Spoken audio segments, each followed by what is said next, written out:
మనకి బాప్తీసం ఇచ్చినప్పుడు కూడా అయ్యగారు ఏం చెప్తారో తెలుసా అండి?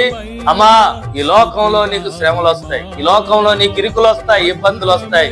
ఎట్టి పరిస్థితుల్లో కూడా నువ్వు లోకంలోనికి మరలా తిరిగి వెళ్ళకూడదు. నీ రక్షణని నువ్వు నిరర్ధకం చేసుకోకూడదు. నీ రక్షణ నువ్వు పోగొట్టుకోకూడదు. ఒక్కసారి నీ రక్షణ నువ్వు పోగొట్టుకున్నావా, దాన్ని సంపాదించుకోవటం చాలా చాలా కష్టం అని చెప్పి మనతో ఏం చేస్తారండి?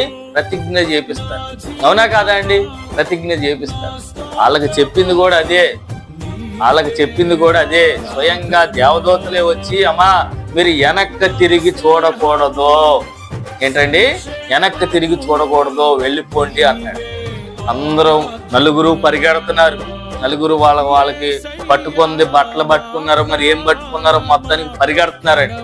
ఎప్పుడైతే ఈ పొలిమేరీలు దాటేశారో ఏమైపోయింది? ఇక